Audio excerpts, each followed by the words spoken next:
නමස්කාර වේවා බුදුරුවනට සමදා බුදු හිමි සරණ යමි. නමස්කාර වේවා ධම්රුවනට සමදා සදහම් සරණ යමි. නමස්කාර වේවා සංඝරුවනට සමදා මහා සංඝ සරණ යමි. නමස්කාර වේවා තුනුරුවනට සමදා තිසරණ සරණ යමි. සාදු සාදු. පින්වත්නි, අද මේ සවස් වරුවේ අපි ඉගෙන ගන්නේ මජ්ක්‍ධිම නිකායට අයිති දේශනාවක්. මේ දේශනාවේ නම අග්ගි වච්ඡගොත්ත සූත්‍රය. වච්ඡගොත්ත කියලා බුදුරජාණන් වහන්සේගේ කාලේ පිරිවැජියෙක් හිටියා, තාපසයෙක් හිටියා. මේ වච්ඡගොත්තයන්ගේ මේ ජීවිතය ගැන බුද්ධ දේශනාවලින් තමයි අපි ඉගෙන ගන්නෙ. මොහුට පුදුම විදියට තිබිච්ච එකක් මේ ප්‍රශ්න. එක ප්‍රශ්න. ඉතින් එක ප්‍රශ්නයක් විසඳලා ඉවර වුණාට පස්සේ සතුටු වෙලා යනවා. ගිහිල්ලා ආයෙමත් තව ප්‍රශ්නයක් ගොතාගෙන එනවා. ඇවිල්ලා ඒ ප්‍රශ්නේ ලියලා දුන්නාම ආයෙ සතුටු වෙලා ආයෙ යනවා. ආයෙමත් ප්‍රශ්නයක් ගොතාගෙන එනවා. ඉතින් මෙයාගේ සංසාරේ මොකක් හරි පුරුද්දක් වෙන්න ඇති. ඉතින් බුදුරජාණන් වහන්සේ ළඟට ඉතින් උන්වහන්සේ හරියට මහන්සි අරන් තිනවා මේ වච්ඡගොත්තයන්ව ඒ ප්‍රශ්න වලින් නිදහස් කරන්න. වච්ඡගොත්ත සංයුත්තය කියලාම සංයුත්ත නිකායේ බොහෝ තියෙනවා මෙතුමත් එක්ක කරපු කතා. මෙතුමාට තිබිච්ච ලොකුම ප්‍රශ්නේ තමයි මේ ආත්මයක් තියනවාද නැද්ද මේ වගේ දේවල්. ඒක දවසක් ඇවිල්ලා බුදුරජාණන් වහන්සේගෙන් ඇහුවා මෙයා. දැන් මේ ඇයි පිළිතුරු දෙනවා ඉවරයක් නැහැ. ඇවිල්ලා ඇහුවා ආත්මයක් තියනවාද කියලා. උන්වහන්සේ නිස්සද්දව හිටියා. නැද්ද කියලා ඇහුවා. නිස්සද්දව හිටියා. ඒ උත්තර දෙන්නෙම නැහැ උන්වහන්සේ. එදා තමයි මෙයා මේවා අතහැරියේ. එදා මේ ආත්මයක් තියනවද නැද්ද කියන ප්‍රශ්න වලට දැන් හැමදාම පිළිතුරු දුන්නා. ඒ දීලා පිරිමහන්න බෑ. අන්තිමේදී එදා නිස්සද්ද වුණා. නිස්සද්ද වුණාට පස්සේ ආනන්ද හාමුදුරුවෝ භාග්‍යතුන් වහන්සේ ඇයි මෙහෙම මෙයාට අද උත්තර දුන්නේ නැත්තේ? ආනන්දේ මේ මිනිස්සයා ඉන්න අවුලට තව අවුල් හදා ගන්නවා මේ දෙන උත්තර වලින් කියලා නිස්සද්ද වුණා උන්වහන්සේ. එදා මෙයා ගිහිල්ලා කල්පනා කරන්න ඇති. මෙයා අතහැරියා. බුදුරජාණන් වහන්සේගේ ශ්‍රාවකෙක් වෙලා පැවිදි වෙලා පස්සේ අරහත්ත්වයට පත් වුණා. ඉතින් බලන්න, ඉතින් මහා පින් තියෙන අය ධර්ම මාර්ගයට හරස් වෙලා තියෙනවා Tamangeema සසරේ කරගන්න පුරුදු. ඒ නිසා ඒබඳු ලෝකෙක එදා බුදුරජාණන් වහන්සේ හම්බ වෙන්න ඇවිල්ලා කරපු සාකච්ඡාවක් මේ අග්ගි වච්ඡගොත්ත සූත්‍රයේ තියෙන්නේ. මේ වගේ සූත්‍ර දේශනා අපිට නිතර අහන්න නොලැබෙන නිසා මා හිතුවා මේක අද අපි කියන්න ඕන කියලා. බුදුරජාණන් වහන්සේ වැඩ සිටියේ සවැත් නුවර ජේතවනාරාමේ. එදා බුදුරජාණන් වහන්සේ බැහැ දකින්ට මේ වච්ඡගොත්ත පරිබ්‍රාජකයා පැමිණියා. පැමිණිලා ආදරයෙන් වන්දනා කළා පැත්තකින් වාඩි වුණා.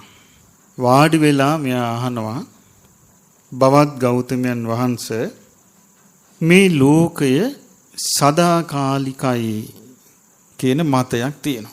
මේ ලෝකයේ සදාකාලිකයි කියන මතේ තමයි හරි අනිත් ඔක්කොම මත වැරදි කියන දෘෂ්ටියේද ඔබ වහන්සේ ඉන්නේ.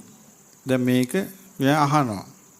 එතකොට බුදුරජාණන් වහන්සේ පිළිතුරු දෙනවා වච්ච ලෝකේ සදාකාලිකයි ඒක තමයි හරි අනිත් ඔක්කොම බොරු කියලා දෘෂ්ටියක් මට නැහැ කියනවා. එතකොට වච්ච පැහැදුණා. පැහැදිලා කියන එහෙනම් ස්වාමීනි එහෙනම් මගේ මේ දෙවෙනි ප්‍රශ්නේ කියලා කියනවා. එතකොට බවත් ගෞතමයන් වහන්සේ ලෝකයේ සදාකාලික නෑ. ඒක තමයි හරි. අනිත් සියල්ල බොරු. ඒ මතේද වහන්සේ ඉන්නේ කියලා ඇහුවා. එතකොට බුදුරජාණන් වහන්සේ පිළිතුරු දෙනවා වච්ච ලෝකේ සදාකාලික නෑ. ඒ මතේ තමයි හරි. අනිත් මත සියල්ල බොරු කියන දෘෂ්ටියක් මට නෑ කියලා කිව්වා. එතකොට මෙයා කියනවා හරි ස්වාමීනි බෞද්ධ ගෞතමයන් වහන්සේ එහෙනම් ලෝකයෙහි කෙලවරක් තිබෙනවා. ඒක තමයි හරි. අන්න ඒවා වැරදි. ඒ මතේ වහන්සේ ඉන්නවාද කියලා ඇහුවා. එතකොට බුදුරජාණන් වහන්සේ පිළිතුරු දෙනවා වච්ච ලෝකේ කෙලවරක් තියෙනවා. ඒ මතේ තමයි හරි. අනිත් මත වැරදි කියලා දෘෂ්ටියක් මට නැහැ. එතකොට මෙයා ආය අහනවා එහෙනම් බෞද්ධ ගෞතමයන් වහන්සේ ලෝකයෙහි කෙලවරක් නැහැ. කලින් ඇහුවේ ලෝකේ කෙලවරක් තියෙනවා. දැන් මෙයා අහනවා එහෙනම් ලෝකේ කෙලවරක් නැහැ. ඒ මතේ තමයි හරි. අනිත් මත වැරදි. මේ දෘෂ්ටියේද වහන්සේ ඉන්නේ. එතකොට බුදුරජාණන් වහන්සේ පිළිතුරු දෙනවා වච්ච ලෝකයෙහි කෙලවරක් නැහැ. මේ මතේ තමයි හරි. අනිත් මත වැරදි කියලා මට එහෙම දෘෂ්ටියක් නැහැ කියලා. මේ කියන්නේ ඒ කාලේ මේ ලෝකයේ තුල මිනිස්සු කතාබස් කරගෙන සොයාගෙන ගියාපු දේවල් වලදී ඒගොල්ලෝ සාකච්ඡා කරපු මාතෘකා මේ තියෙන්නේ. කොටසක් මේ ලෝකයේ ස්ථිරයි. ලෝකේ සදාකාලිකයි කියලා ඒකට මතවාද ගොඩ නැගුවා. ඒ මතවාද ගොඩනගලා ඒ මතවාද පිළිගන්නවා. ඒකට කියනවා දෘෂ්ටි කියලා. එතකොට ඒවත් පිළිගත්තු හිටියා. ඉතින් බුදුරජාණන් වහන්සේගේ මේ වච්චගොත්ත ගිහින් ඇහුවා ලෝකේ සදාකාලිකයිද? ඒ දෘෂ්ටියේ වහන්සේ ඉන්නවද? ඉතින් බුදුරජාණන් වහන්සේ මොකද්ද වදාළේ? එහෙම දෘෂ්ටියක් මට නැහැ කිව්වා. එහෙනම් සදාකාලික නැද්ද? එහෙම දෘෂ්ටියකද ඉන්නේ? එහෙම දෘෂ්ටියකුත් මට නැහැ කිව්වා. ඊට පස්සේ දැන් සමහරු කතා වෙනවා. ඉතින් ඒ කාලේ හිටපු ඉතින් හරියට ඒ කාලේ ගියා නෙමේ තපසට ගියා වීරිය කළා. ඒ යුගයට මොන යුගය කියලාද කියන්නේ? කිං කුසල ගවේසි. කිං සත්‍ය ගවේසි. සත්‍ය මොකද්ද කුසල් මොකද්ද කියලා හොය හොය යන යුගේ. එතකොට එහෙම දෘෂ්ටියක් නැහැ කිව්වා. ඊට පස්සේ අහුවා එහෙනම් මේ ලෝකේ අන්තවත් ලෝකයේ කෙලවරක් තියෙනවා කියලා කියනවා. අන්තයක් තියෙනවාය. ඒ මතේ හරිද? එහෙම දෘෂ්ටියකුත් නැහැ. ලෝකේ කෙලවර නැහැ කියලා මතයක් තියෙනවා. ඒක හරිද කියලා. ඒ මතේද දරන්නේ කියලා ඇහුවා. එහෙම දරන්නෙත් නැහැ කිව්වා. ඊට පස්සේ බුදුරජාණන් වහන්සේගෙන් අහනවා මෙයා එහෙමනම් බවත් ගෞතමයන් වහන්සේ තන් ජීවං තන් ශරීරං මේ ශරීරයයි ආත්මයයි කියන්නේ එකක්ද? මොකක්ද ඇහුවේ? ශරීරයයි ආත්මයයි කියන්නේ එකක්ද? මේකද ඇත්ත? අනිත් ඒවා බොරුද කියලා ඇහුවා. දැන් මේ මත මේ අපිට දැන් ප්‍රකට නැති වුණාට අදත් මේ ලෝකේ මේ මත තමයි තියෙන්නේ. වෙන මතයක් එන්න විදියක් නැහැ නේ. දැන් මේ මතේ තන් ජීවං තන් ශරීරං ඒ ශරීරයයි ඒ ආත්මය එකයි. ඕක අදත් උගන්වනවා තෝමසි කියලා සංස්කෘතිය. එතකොට මේ වචානවා මේ ජීවයත් ආත්මයත් එකයිද? එකයි කියලා මතයක් තියෙනවා. අනිත් මත ඔක්කොම වැරදි කියන දෘෂ්ටියේද ඔබ වහන්සේ ඉන්නේ.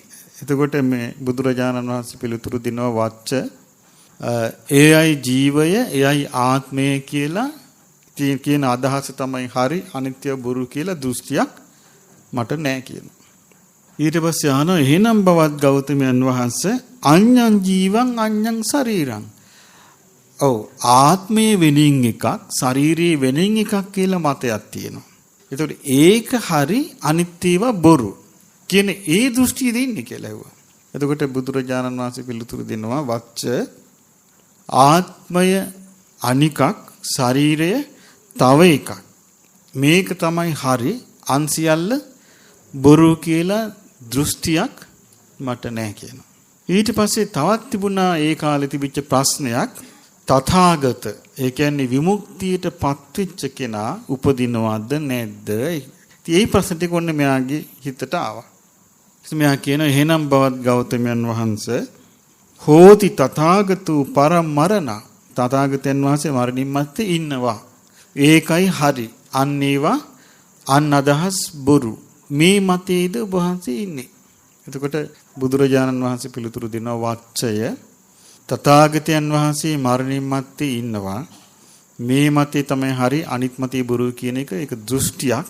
ඒ දෘෂ්ටිය මට නෑ. ඊට පස්සේ අහනවා නහෝති තථාගතෝ පරමරණ තථාගතයන් වහන්සේ මරණින් මත්තේ නැත. මරණින් මත්තේ නැත. මේක තමයි හරි. අනිත් ඒවා බොරු කියන දෘෂ්ටියේද එහෙනම් ඉන්නේ. එතකොට බුදුරජාණන් වහන්සේ පිළිතුරු දෙනවා වච්ච තථාගතයන් වහන්සේ මරණින් මත්තේ නැත. මේක තමයි හරි. අනිත් ඒවා බොරු කියන දෘෂ්ටියක් මට නැහැ. ඊට පස්සේ බුදුරජාණන් වහන්සේගෙන් අහනවා වච්ච එහෙමනම් බවත් ගෞතමයන් වහන්සේ හෝතිච නච හෝති තථාගතෝ පරමරණ තථාගතයන් වහන්සේ මරණින් මත්තේ සිටින්නේත් වෙයි නොසිටින්නේත් වෙයි. මේක තමයි හරි. අන්මත බොරු කියන මේ දෘෂ්ටියේද ඉන්නේ. එතකොට බුදුරජාණන් වහන්සේ පිළිතුරු දෙනවා වච්චේ මං ඒ දෘෂ්ටියෙත් නැහැ. ඊට පස්සේ වච්ච අහනවා එහෙමනම් බවත් ගෞතමයන් වහන්සේ නහෝති තථාගතෝ පරමරණ තථාගතයන් වහන්සේ මරණින් මත්තේ නැත්තේය නැත්තේත් නැත. මේක තමයි හරි. අන්මත බොරු. ඒ මතයේද ඉන්නේ කියලා වේ දෘෂ්ටියද? ඒ දෘෂ්ටිත් නැහැ කියලා. දැන් මෙයාගේ දෘෂ්ටි ටික අහලා ඉවර වුණා. ඒ එක දෘෂ්ටියකවත් ඒ මතයකවත් බුදුරජාණන් වහන්සේ නැහැ. ඉතින් මෙයාට හරි ප්‍රශ්නයක් ආවා දැන්. මොකද්ද දැන් මේ ඒ කාලේ හිටපු ශ්‍රමණ බ්‍රාහ්මණවරු අතර කවුරු ළඟට ගියත් මේ මතවලින් මොකක් හරි දෘෂ්ටියක තමයි යා ඉන්නේ. මොකක් හරි දෘෂ්ටියක ඉඳලා තමයි යා වාදයක් ගොඩනගන්නේ. මතයක් ගොඩනගන්නේ. අදහසක් කියන්නේ. දැන් මේ එකක්වත් නැහැ. අය අහන එකට කියනවා මේ දෘෂ්ටිය මට නැහැ කියලා. ඊට මෙයා කියනවා බවත් ගෞතමයන් වහන්සේ මං ඔබ වහන්සේගෙන් ඇහුවා ඉස්සල්ලාම ලෝකය සදාකාලිකයි මේක තමයි හරි අනිත් ඒවා බොරු ඒ මතේ දරනවද කියලා. එතකොට ඔබ වහන්සේ පිළිතුරු දුන්නා එහෙම දෘෂ්ටියක් දරන්නේ නැහැ කියලා. ඊට පස්සේ මං ඔබ වහන්සේගෙන් ඇහුවා ලෝකේ සදාකාලික නැහැ ඒක තමයි හරි අන්මත බොරු ඒ දෘෂ්ටිය දරනවාද? ඒකටත් ඔබ වහන්සේ පිළිතුරු දුන්නා එහෙම දෘෂ්ටියක් මට නැහැ. ඊළඟට බෞද්ධ ගෞතමයන් වහන්සේ මම ඔබ වහන්සේගෙන් ඇහුවා ලෝකයේ කෙලවරක් තියෙනවා ඒක තමයි හරි අනිත් මත බොරු. ඒ දෘෂ්ටියද දරන්නේ. ඒකටත් පිළිතුරු දුන්නා එහෙම දෘෂ්ටියක් දරන්නේ නැහැ.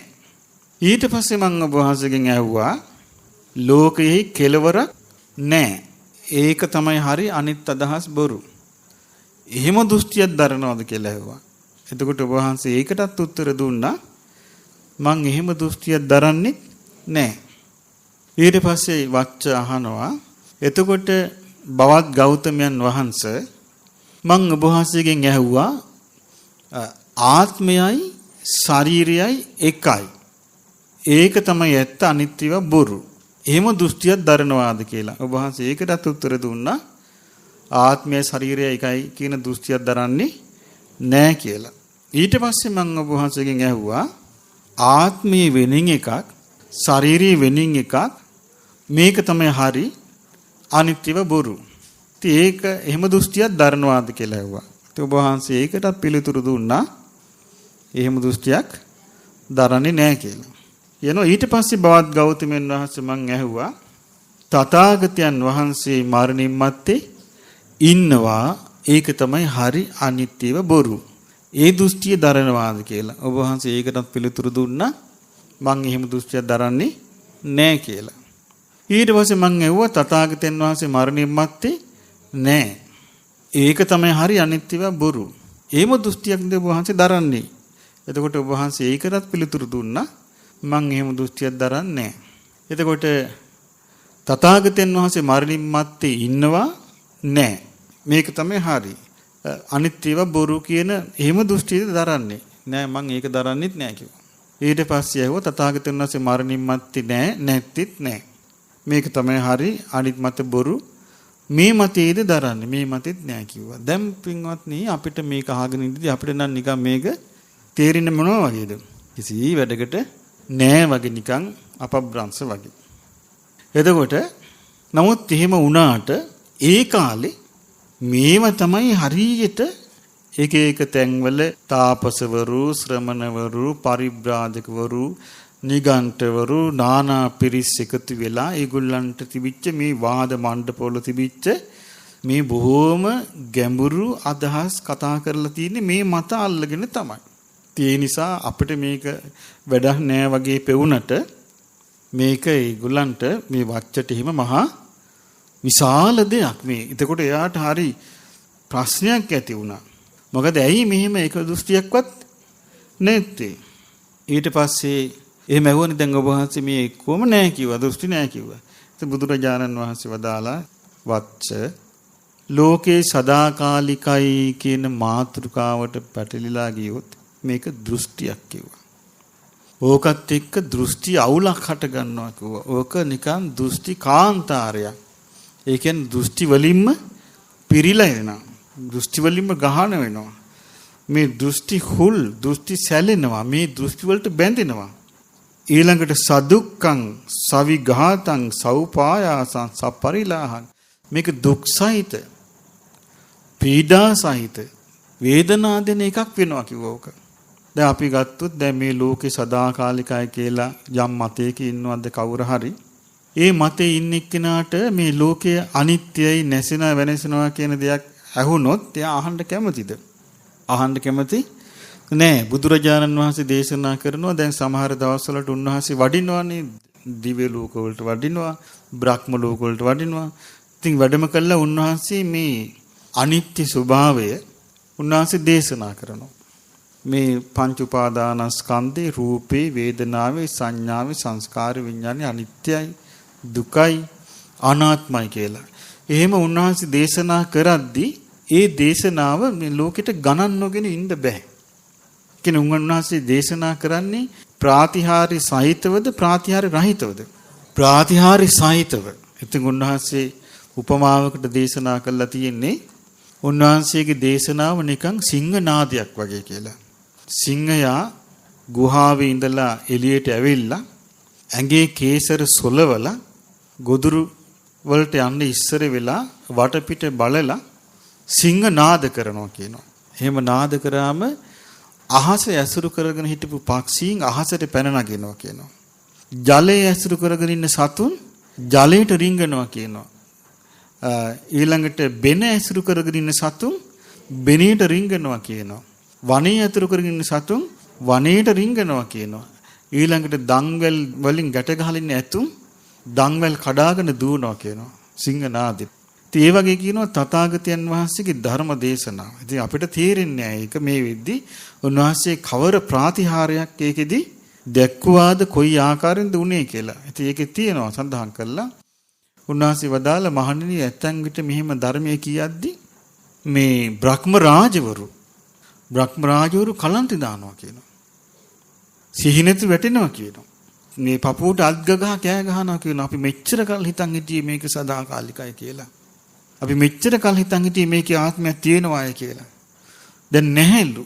එතකොට බලන්න මේකේ කොච්චර අපිට තේරුම් නැති වුණාට දැන් අපි කාලයක් තිස්සේ මේක අනිත්‍යයි කියලා අහලා දුකයි කියලා අහලා අනාත්මයි කියලා අහලා අපිට මේකේ අමුත්තක් නෑ අපිට.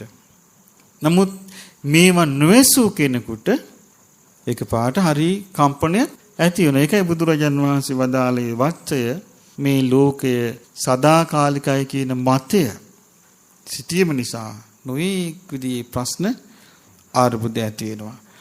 නිබ්බිදාය කලකිරීමට හේතු වෙන්නේ නැහැ. විරාගාය නොවැල්මට හේතු වෙන්නේ නැහැ. නිරෝධාය කෙලෙස් නසන්න උපකාර වෙන්නේ න උපසමාය සංසිඳෙන්න උපකාරී වෙන්නේ න අභිඥාය විශිෂ්ට ඥානයක් පිණිස හේතු වන්නේ නැහැ. න සම්බෝධාය අවබෝධයට හේතු වන්නේ නැහැ. න නිබ්බානාය නිවනට හේතු වෙන්නේ නැහැ කියනවා මේ ලෝකේ සාස්වතයි කියන දෘෂ්ටිය. ඒ වගේම කියනවා ලෝකේ අසාස්වතයි. ලෝකේ සදාකාලික නැහැ. මේ දෘෂ්ටියත් එහෙමයි කියන මේක දෘෂ්ටියක් කියනවා. අපි දන්නෝනේ බුද්ධ කාලේ මේ වගේ මත අරගෙන ප්‍රවාද ගොඩනගපු අය හිටියා. ප්‍රවාද කියන්නේ මේ අසත්‍ය වූ තොරතුරු පදනම් කරගෙන සත්‍ය වගේ ගොඩනගපු අය. ඒගොල්ලෝ හරි ප්‍රබල විදිහට කියාගෙන ගියා. ගංගානංගගේ මේ කොනේ ඉඳලා එහා කොනට මිනි මරාගෙන ගියත් මිනි කඳු ගොඩ ගහගෙන ගියත් කිසි ප්‍රශ්නයක් නැහැ කිව්වා. පවක් කෙල්ලයක් වෙන්නේ නැහැ කිව්වා. ඒ කොනේ ඉඳලා මේ කොනට දාන දීගෙන ගියත් කිසිම පිනක් වෙන්නේ නැහැ කිව්වා. එහෙම එකක් නැහැ කිව්වා. ඉතින් බුදුරජාණන් වහන්සේගේ කාලේ මේ සමාජය කියාගෙන ගියා ඒක. ඒ නිසා මේ මනුස්ස ජීවිතේ තියෙන්නේ මේ මිනිස්සු කෙනෙක් මරුණාට පස්සේ ලෑලි කෑලි දෙක මෙයාව තියාගෙන 4 දිනක් කරේ තියාගෙන සෝනට ගෙනියනවා. එතනින් එයාගේ ගමන ඉවරයි කිව්වා. පඨවි ධාතුට එකතු වෙනවා කිව්වා. ආපෝ ධාතුට එකතු වෙනවා කිව්වා. තේජෝ ධාතුට එකතු වෙනවා කිව්වා. වායු ධාතුට එකතු වෙනවා කිව්වා. ආකාශ ආකාශයට එකතු වෙනකොට විඥානේ විසිරලා යනවා කිව්වා ආකාශයට. මුකුත් නැහැ කිව්වා මේකේ. ඒ මතයේ කියනකට ඒ මතයටත් අනුගාමිකයෝ හිටියා. අද වුණත් මේ මිනිස්සෙක් කිව්වොත් එහෙම ප්‍රබල මතයක් ඇටියට ඒ මතය පිළිගන්න ඕන තරම් ඉන්න පුළුවන්. ඉතින් ඒ නිසා බුදුරජාණන් වහන්සේ වදාලා වච්චය මේ ලෝකයේ සාස්වත නැහැ කියන මේ උච්ඡේද දෘෂ්ටිය මේක දෘෂ්ටියක් කිව්වා. අරක සාස්වත දෘෂ්ටිය මේක ඒ දෙක තමයි මේ කැරකි කියන්නේ. සාස්වත දෘෂ්ටිය කියන්නේ සදාකාලික පැවැත්මක් පිළිබඳ දෘෂ්ටිය. උච්ඡේද දෘෂ්ටිය කියන්නේ මරණින් මත්තේ පැවැත්මක් නැත කියන දෘෂ්ටිය. මේ දෘෂ්ටි දෙකෙන් තමයි මේ ඔක්කොම පැටලි යන්නේ. බුදුරජාණන් වහන්සේ දේශනා කළා වච්චය මේ ඔක්කොම දෘෂ්ටි කාන්තාර, මේ දෘෂ්ටි ගහන, දෘෂ්ටි කැලෑව, මේ දෘෂ්ටි හුල්, මේ දෘෂ්ටි සැලී, මේවා ඔක්කොම දුක් සහිත ලෝකයක් උරුම කරයි. කවදාවත් මේ යහපතට ධර්ම මාර්ගයට උදව්වක් නැහැ කිව්වා. ඊට පස්සේ කිව්වා වච්චය මේ ලෝකයේ අන්තවත්. ඒ කියන්නේ ලෝකයේ අවසානයක් තියෙනවා. අවසානයක් තියෙනවා කියන මතේ හිටියනේ මක්කලි ගෝසාල. මක්කලි ගෝසාල කිව්වනේ කන්දක් උඩ නැගලා නූල් බෝලයක් අරගෙන නූල් බෝලේ කෙරෝලේ අල්ලාගෙන ඈතට නූල් බෝලේ වීසි කළාම ඒ නූල් බෝලේ විසි වෙන්නේ නූලේ තියෙන දුර ප්‍රමාණයට විතරයි කිව්වා. එතනින් හැරි නූල් බෝලේ යන්නේ නැහැ කිව්වා. මේ වගේ කිව්වා අනිවාර්යයෙන්ම 84000ක් යෝනිවල උපදින්න තියෙනවා. 84000ක් මේ ආත්ම භාව උපදින්න තියෙනවා. මෙච්චර තියෙනවා. අභිජාති 6ක් තියෙනවා. මෙහෙම තියෙනවා කියලා එයා ලිස්ට් එකක් හැදුවා. ආත්ම භාව 6ක් තියෙනවා. අසවල් ඒවා 12ක් තියෙනවා. අසවල් 18ක් තියෙනවා. අසවල් 24ක් තියෙනවා කියලා මේ දැක්ක වගේ හැදුවා ලිස්ට් එකක්. හදලා මිනිසුන්ට කිව්වා මේ කිසි තේරුමක් නැහැ කිව්වා මේ වීරිය කිරීම. මේ උත්සාහවත් වීම කිසි තේරුමක් නැහැ කිව්වා. මේක එහෙම එකක් නැහැ කිව්වා. මේකේ තියෙන නියතියක් කිව්වා. නියතියක් කියන්නේ අනිවාර්යයෙන්ම සිද්ධ වෙන ඉරණමක්. ඒ නිසා අපිට කලබල වෙන්න දෙයක් නැහැ. අනිවාර්යයෙන්ම මේ 84000ක් යෝනිවල ඉපදිලා අවසන් වෙනකොට අවසන් වෙලා යනවා. ලෝකේ අන්තවත් කිව්වා. අන්තයකින් යුක්තයි. දැන් බලන්න මේ අන්තයකින් මතය නිසා දෘෂ්ටි ගොඩ ගැහෙන හැටි මිනිස්සු කැමති වුණා. ඒක දැනක බුදුරජාණන් වහන්සේ වදාලා මහණෙනි මේ මක්කලි සතුන් අටවන්ට දාන කෙමන වගේ මේ මිනිස්සුන්ව දෘෂ්ටිගත කරන්න දාපු මිනිස් කෙමනක් කිව්වා. ඒතර බුදුරජාණන් වහන්සේගේ මුවින් මිනිස් කෙමනක් මෙයාගේ මේ දෘෂ්ටිය කියලා කියන්නේ මිනිස්සු එකට කොච්චර ආස කරන්නේ නැද්ද? ඇයි දැන් සමහර විට ගමක එක්කෙනෙක් දෙන්නේ ධර්මය අහනවා. අහලා සතිපට්ඨාන හිත පිහිටුවා ගන්නවා. කුසල් වඩන්න වීරිය කරන්න, අකුසල් ප්‍රහාණය කරන්න වීරිය කරන්න, පින් කරන්න කියලා කියනවා. අර මතයේ හිටපුවා මොකද්ද කියන්නේ? අනේ මොකටද අපිට ඕවා? අපිට එහෙම කලබල වෙන්න දෙයක් නෑ. අපේ 84000 ඉවරෙනකොට අපි නිකම්ම යනවා විමුක්තියට. ඒ වගේ මත කියපු අය කොච්චර ධර්මය අහිමි කරගන්නද ඇද්ද? ඒ බුදුරජාණන් වහන්සේ දේශනා කළා ධර්මය අහිමි වෙන අවස්ථා. ඒ ධර්මයේ අහිමි වෙන අවස්ථාවල එකක් තමයි ධර්මයේ කතා කරද්දී ධර්මය අවබෝධ කරන්න පින තියෙන එක්කෙනා ඉන්නවා වැරදි මතයක. ඒ වැරදි මතයක සිටීම නිසා අර ධර්මයේ කරා යන්න. ඒ වගේ කොච්චරනම් ධර්මයේ අවබෝධ කරන්න පින තියන අය බුදුරජාණන් වහන්සේ වැඩ සිටිද්දී මේ දෘෂ්ටි නිසා ඒ ධර්ම මාර්ගය අහිමි කරගන්න ඇද්ද? ඒකයි බුදුරජාණන් වහන්සේ වදාළේ මේ දෘෂ්ටි ග්‍රහණයක්, මේ දෘෂ්ටි කාන්තාරයක්, ඊළඟට මේ දෘෂ්ටි විසූචකයක්, මේක මේ දෘෂ්ටි විපන්දිතයක්, මේක සැලෙනවා, මේ මතවාදයකට ග්‍රහණය වුණාට පස්සේ සමහරුන්ට ඒකෙන් නිදහස් වෙන්න බෑ. ඉතින් එහෙම වෙලා ලෝකේ අන්තවත් කියන මතේ තුලත් යනවා. ඉතින් බුදුරජාණන් වහන්සේ වදාළ මේක බොහොම දුක් සහිත, පීඩා සහිත ඉරණමක් ඇදෙනවා. මේකෙන් කවදාවත් අවබෝධයක් කරා යන්නේ නැහැ. ඊළඟට බුදුරජාණන් වහන්සේ වදාලා වච්චේ තව මතයක් තියෙනවනේ ලෝකය. ඔව් ඉස්සලක ලෝකේ අන්තවත්, ලෝකේ කෙලවරක් තියෙනවා. ඊළඟ මතය මොකද්ද? ලෝකේ කෙලවරක් නැහැ, අනන්තයි. ලෝකේ කෙලවරක් නැහැ. මේ මතෙත් එහෙමයි. කොහොද? ওই මතේ හිටපු අය අදත් ඉන්නවා. ওই මතේ මරණින් මත්තේ අපි අනන්තයට යනවා කියලා කියන අය ඉන්නවා. එහෙම දුස්සී තියෙනවා. එතකොට ඒ අනන්තේ කතා කරන අය කැමති දිගට මේ අනන්තය තුල ඉන්න. එතකොට ඒ හැමතිස්සෙම මේ දෘෂ්ටියකින් මොකද්ද වෙන්නේ? ජීවිත අවබෝධයේ පිණිස යම් අවස්ථාවක් ඇද්ද? ඒක ඇහිරෙනවා. කලන මිතුරන්ගේ ඇසුරට යම් අවස්ථාවක් ඇද්ද? ඒක ඇහිරෙනවා. යථාවබෝධයට යම් අවස්ථාවක් ඇද්ද? ඒ අවස්ථාව අහිමි වෙනවා. ඒක තමයි මේ හැම දෘෂ්ටියකින්ම වෙන්නේ. ඊළඟට බුදුරජාණන් වහන්සේ වදාලා ඒ වගේම වච්ච තන් ජීවන් තන් ශරීරං. මෙයයි ආත්මය, මෙයයි ශරීරය. දැන් මේ මතේ හරියට ලෝකේ තියෙනවා. දනුත් තියෙන ලෝකේ කියන ලෝකේ ඔන්න නිර්මාණශීලීව කවුරු අපිගේ මහා බ්‍රහ්මයා ලෝකේ මැව්වා. මහා බ්‍රහ්මයා ලෝකේ මැව්වා. මහා බ්‍රහ්මයා තමයි මේ මනුස්සයාට ආත්මිත් මැව්වේ. එහෙනම් මහා බ්‍රහ්මයාගේ ආත්මයමයි මනුස්සයාගේ ඒ මත තමයි මේ කියන්නේ. තන් ජීවන් තන් ශරීරං. ආත්මයත් එකයි, ශරීරයත් එකයි.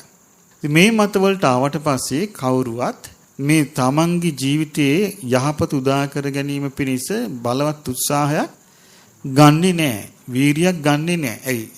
වීරියක් උත්සාහයක් ගන්න හේතුඵල දැනගන්න ඉපෑ. දැන් අපි අර සතිපට්ඨාන සූත්‍රය උදේවරු ඇහුවේ. එතකොට මේ හේතුවක් හට ගන්නකට අර සිහිය පිහිටුවාගෙන එයා හේතුව විමසන්නේ. හේතුව විමසලා ඒ හේතුව තිබ්බොත් හට ගන්නවා. හේතුව නැත්තම් නෑ. එතකොට එයා කුසල හේතු උපද්දවනවා, අකුසල හේතු නැති කරනවා. ඉතින් මේ හැකියාව නැතු යනවා මේ මත නිසා. ඊළඟට බුදුරජාණන් වහන්සේ වදාළ වච්ච ඊළඟ මතේ තමයි අඤ්ඤං ජීවං අඤ්ඤං ශරීරං. ආත්මේ වෙනින් එකක්, ශරීර වෙනින්. මේ මතේ තින්නකම් ඒ මතේ ඉන්න හිතනවා මරණින් මත්තේ මේ පුංචි ආත්මේ මහා ආත්මෙට එකතු වෙනවා. එකතු වෙලා සදාකාලික වෙනවා කියලා. එතකොට මොකද්ද? ආත්මය වෙනින් එකක්, ශරීරය වෙනින් එකක්. මේ මතේ දෘෂ්ටියක් කිව්වා. මේ මතේ දෘෂ්ටි ග්‍රහණයක් කිව්වා. මේක දෘෂ්ටි කාන්තාරයක් කිව්වා. මේක තුල දුක් සහිත, පීඩා සහිත එකක් සිද්ධ වෙන්නේ කිව්වා. මේ මතේ හිටියාම එයාට ඕන පවක් උනත් කරන්න පුළුවන් කිව්වා. ඒ නිසා මේ ධර්ම මාර්ගයට, යහපතට, කුසලයට කිසිසේත්ම මේක උපකාරී වෙන්නේ නැහැ කිව්වා. ඊළඟට බුදුරජාණන් වහන්සේ වදාලා තථාගතයන් වහන්සේ මරණින් මත්තේ ඉන්නවා. මරණින් මත්තේ නැහැ. එතකොට මේ මරණින් මත්තේ ඉන්නවා කියන එක අයිති වෙන්නේ සාස්වත දෘෂ්ටියට, සදාකාලිකයි කියලා. මරණින් මත්තේ නැහැ කියන එක අයිති වෙන්නේ උච්ඡේද දෘෂ්ටියට. මරණින් මත්තේ ඉන්නෙත් නැහැ, නැත්තිත් නැහැ කියන එක අයිති වෙන්නේ අමරා වික්ෂේපවාදයට. කෙලින් උත්තරයක් නෙමෙයි. නොවෙන්නත් පුළුවන්, නැති වෙන්නත් පුළුවන් කියන්නේ. ඒවට මොකද්ද කියන්නේ? අමරා වික්ෂේපවාදී කියලා. ඒ කියන්නේ ලෙස්සල යනවා. උත්තරයක් නෙමෙයි ඒක. ඒ ඔක්කොම දෘෂ්ටිවාද. අමරා වික්ෂේපවාදී කතා කරපු කෙනෙක් හිටියනේ ඒ කාලේ. කවුද හිටියේ? ඔව් ඒ අමරා වික්ෂේප කතා කරපු කෙනගෙන් අහනවා. ලෝකේ අන්තොත් නෑ, එහෙම අදහසකුත් නෑ කියලා. ඔව් ලෝකේ අනන්තොත් නෑ, එහෙම අදහසකුත් නෑ කියලා. දැන් මේ වගේ දැන් බුදුරජාණන් වහන්සේත් නෑ එහෙම දෘෂ්ටියක් නෑ. නෑ එහෙම දෘෂ්ටියක් නෑ. නෑ එහෙම දෘෂ්ටියක් නෑ කිව්වන් පස්සේ මෙයාට ප්‍රශ්නයක් මතුවලා තමයි ඇයි මෙහෙම පිළිතුරු දුන්නේ. එතකොට තමයි බුදුරජාණන් වහන්සේ වදාළේ මම මේ පිළිතුරු දුන්නේ මේ ඔක්කොම දෘෂ්ටි කිව්වා. මේ ඔක්කොම නිසා මේ එකකින්වත් යහපතක් වෙන්නේ නැහැ කිව්වා. මේ ඔක්කොගෙම කරදරයටපත් වෙන්නේ. එතකොට මේ වච්චහනවා අත්තිපන්න බොහෝතු ගෝතමස්ස කිංචි දිට්ඨිගත. එහෙමනම් බවත් ගෞතමයන් වහන්සේට වෙනත් මොකවත් දෘෂ්ටියක් තියනවද කියලා ඇහුවා. එතකොට බුදුරජාණන් වහන්සේ පිළිතුරු දෙනවා දිට්ඨිගතං තිකෝ වච්ච අපනීත මේතම් තථාගතස්ස. වච්චය මේ දෘෂ්ටිගත වීම කියන එක තථාගතයන් වහන්සේ බැහැර කරපු එකක් කියනවා. දෘෂ්ටිගත වීම කියන එක බැහැර කරපු එකක් කියනවා. ඒකට හේතුව දිට්ඨං හේතං වච්ච තථාගතේන වච්චය තථාගතයන් වහන්සේ දැක්කා ඉති රූපං මේ රූපේ මෙහිමයි හටගන්නේ මෙහිමයි නැති වෙන්නේ කියලා රූපේ දැක්ක ආහාර ප්‍රත්‍යයෙන් හටගන්නා රූපය ආහාරي නැති වෙන එක නැති වෙන රූපේ රුප්පතිති කෝ භික්ඛවේ තස්මා රූපන්ති උච්චති මේ රූපය නැසී වෙනසී යන ස්වභාවයෙන් යුක්තයි කියලා මේ රූපය දැක්කා. ඒ වගේම මෙහෙමයි රූපය හටගන්නේ කියලා රූප සමුදය දැක්කා. රූප සමුදය අපි කතා කළේ. අභිනන්දති අභිවදති අජ්ජෝසාය තිට්ඨති රූපේ සතුටින් පිළිගන්නවා. ඒ ගැන කතා කරනවා. එහි බැස ගන්නවා. අජ්ජෝසාය තිට්ඨති. එතකොට මොකද වෙන්නේ? uppajjati nandi ආසාව ඇති වෙනවා. යා රූපේ නන්දි තදුපාදානං රූපේ කෙරෙහි යම් ආසාවක් ඇද්ද ඒකට අහු වෙනවා. උපාදාන කියන්නේ ඒකට යා ග්‍රහණය වෙනවා. උපාදාන පත්‍ය භව ඒ ග්‍රහණය වීම හේතු කරගෙන තමයි විපාක පිනිස කර්ම හැදෙන්නේ. ඉතින් බුදුරජාණන් වහන්සේට ඒ කාලේ තිබිච්ච චෝදනාවක් නේ රූපෙට ගරහනවා කියලා. උන්වහන්සේ රූපේ ගැන කතා කළාම සමහරු අසතුටු වුණා. අනේ යන්න නම් එපා කිව්වා. මොකද හේතුව? උන්වහන්සේ ඇත්ත කියනවා කියලා නෙමෙයි පැතිරිලා තිබුණේ. බයිනවා කියලා. අනේ යන්න එපා කිව්වා. බයිනවා කිව්වා රූපෙට. එතකොට උන්වහන්සේ මොකක්ද දේශනා කළේ? රූපය අනිත්‍යයි කියලා පෙන පිටක් වගේ. ඉතින් ඒකයි වදාළේ මේ රූපේ දැක්ක කිව්වා. මෙන්න මේකයි රූපය කියලා තථාගතයන් වහන්සේ. ඇයි දැන් බලන්න පින්වත් මේ ලෝකේ අන්තවත්ද අනන්තවත්ද ඊළඟට ලෝකේ කෙලවරක් තිබෙනවාද කෙලවරක් නැද්ද ආත්මය ශරීරයත් එකයිද ආත්මයක් එකක් වෙන එකක් ශරීරයේද තථාගතයන් වහන්සේ මරණින් මත්තේ ඉන්නවාද නැද්ද ඉන්නවාද නැද්ද ඉන්නෙත් නැද්ද නැත්තේත් නැද්ද මේ දෘෂ්ටි පුළුවන්ද මේ දෘෂ්ටි ඔක්කොම හටගන්නේ රූපය අල්ලගෙන නේද වේදනාව අල්ලගෙන සංඥාව අල්ලගෙන සංස්කාර අල්ලගෙන විඥානය අල්ලගෙන මේ පිළිබඳ මුලාවටපත් වීමෙන් තමයි මේ සෑම දෘෂ්ටියක්ම හටගන්නේ වෙන හටගන්න ක්‍රමයක් නැහැ. එතකොට මේ රූපයේ ඇත්ත ස්වභාවය අවබෝධ වුණා නම් ඊට පස්සේ මෙහිමයි රූපේ හටගන්නේ කියලා රූපයෙන් යලි යලි හටගන්න ස්වභාවය අවබෝධ වුණා නම් කියන තථාගතයන් වහන්සේ මේක දැක්කා කියනවා. හරි ලස්සනයි වචනේ. දිට්ඨං හේතං වච්ච තථාගතේන වච්චය මේ කරුණ තථාගතයන් වහන්සේ විසින් දක්නා ලද්දේය. මොකද්ද දක්නා ලද්දේ? රූපේ යනු මෙයයි. රූපේ හට ගැනීම යනු මෙයයි. රූපේ නැතිවීම යනු මෙයයි කියලා. රූපය කියන්නේ මේක, රූපේ හට ගන්නවා කියන්නේ මේක. රූපය නැති වෙනවා කියන්නේ මෙන්න මේ දේ කියලා. මොකද්ද රූපේ නැති වෙනවා කියන්නේ? රූපේ කෙරෙහි අපි ගත්තොත් ඔන්න මේ රූපේ කෙරෙහි අපි මේක තවත් පැහැදිලි කරගන්නමු. රූපේ ගැන. රූපේ කෙරෙහි ඔන්න කෙනෙක් නුවණින් විමසනවා. බුදුරජාණන් වහන්සේ දේශනා කරපු විදිහට නැත්නම් ඔන්න බුදුරජාණන් වහන්සේ නුවණින් විමසීමස බැලුවා. බලද්දි භාග්‍යවතුන් වහන්සේ දැක්කා මේ රූපේ පඨවි ධාතු වලින් හැදිලා තියෙනවා. ආපෝ ධාතුවෙන් හැදිලා තියෙනවා. තේජෝ ධාතුවෙන් හැදිලා තියෙනවා. වායු ධාතුවෙන් හැදිලා තියෙනවා. ආහාර වලින් පවතිනවා. ඉතින් භාග්‍යවතුන් වහන්සේ දැක්කා මේ රූපය නැවත නැවත පවතිනවා. නැවත නැවත හට ගන්නවා. එතකොට මේ නැවත නැවත හට ගන්න විදිහ දැන් අර නගර සූත්‍රය මතකද ඔබට? බුදුරජාණන් වහන්සේ දේශනා කරනවා මහණෙනි අවබෝධ නොකොට සිටියදීම බෝධිසත්ව කාලේ උන්වහන්සේ විමසා බැලුවා මේ ලෝකෙදියා දුක්ඛං වතායන් ලෝකෝ ආපන්නෝ මේ ලෝක සත්වයා දුකටපත් වෙලා තියෙනවා ජායතිත ජීයතිච මියතිත තවතිච උපපද්දචිත මේ උපදිනවා දිරනවා මැරෙනවා චුත වෙනවා යලි උපදිනවා අතච පනිමස්සීමාස දුක්ඛස නිස්සරණ නප්පජානාති ජරා මරණස්ස. නමුත් මේ ලෝකයාට මේ ජරා මරණ සහිත මේ දුකෙන් ඈතර වීමක් ගැන දන්නේ කියනවා. ආයායමත් මිනිසයන් නැත්නම් සත්වයන් විසඳුමක් හොයන්නේ උපතකමයි. විසඳුමක් හොයන්නේ ඉපදීමකින්මයි. එතකොට ඉපදීමක් යම් තැනක ඇද්ද එතන තියෙන්නේ පංච උපාදානස්කන්ධයක්. එතකොට පංච උපාදානස්කන්ධයකින් ගැලවෙන්න පංච උපාදානස්කන්ධයක්මයි හොයන්නේ මිනිසයා. ඉතින් බුදුරජාණන් වහන්සේගේ බුදු නුවණ වැඩිලා ඒකෙන් උන්වහන්සේට අවබෝධ වුණා මෙන්න මේකයි රූපේ කියලා. උන්වහන්සේ ඉස්සලා රූපේ පිළිබඳ අවබෝධය ඇති කරගත්තා. රූපේ පිළිබඳ උන්වහන්සේට ඇති වුණ ආදීනව ඥානෙ. මේ රූපේ තියෙන ඇත්ත ස්වභාවය මේකයි කියලා. මේක අනිත්‍යයි, නැසිනවා, වෙනසෙනවා. උන්වහන්සේට ආදීනව ඥානෙ වැටු. කොච්චර ආදීනව ඥානයක් උන්වහන්සේට තිබ්බද කියන්නේ. උන්වහන්සේට ඒ ගැන කොයිතරම් ප්‍රබල අවබෝධයක් තිබ්බද කියන්නේ.